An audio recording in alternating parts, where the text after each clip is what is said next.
It was barely dawn when the chaos started.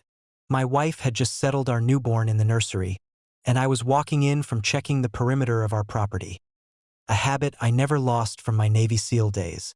That's when I heard the unmistakable, high-pitched screeching of HOA Karen barreling up our driveway in her oversized SUV.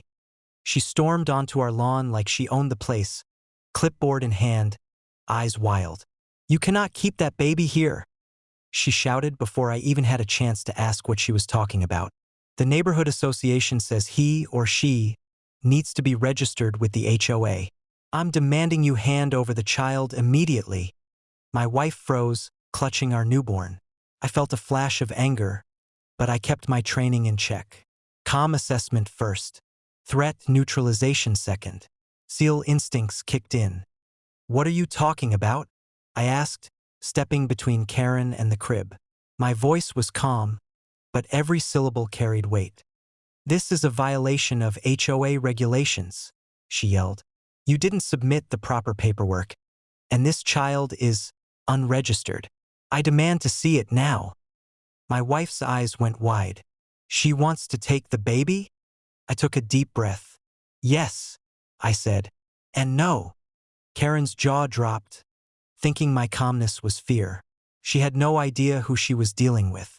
I could tell she had always believed the HOA was her personal kingdom.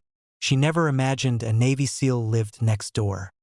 "Sir," she said, pointing a finger like a tiny general, "you are required to comply with HOA directives.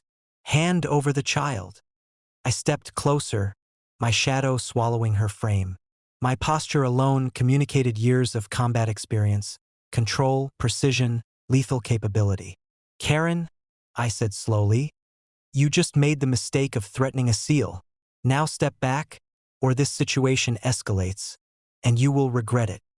Her eyes flicked to the driveway, probably calculating escape, but she was trapped in a mental loop of superiority and entitlement. She didn't notice my hand casually resting near the tactical flashlight on my hip. Standard carry for SEALs, non-lethal, but extremely effective if needed. You can't," she stammered, backing up. I have HOA authority." "I don't care about HOA authority," I said. "You do not touch my family." My wife, emboldened by my presence, moved to the crib, holding our newborn closer. Karen froze. Her face shifted from anger to panic in seconds. That's when I decided it was time to finish the lesson. Calm, precise, deliberate. "You are on private property," I continued. "You are committing assault. You have 3 options. Leave quietly, call the authorities for an explanation, or I call them and describe an attempted child theft." She swallowed hard. Her ego, usually so inflated, deflated before our eyes.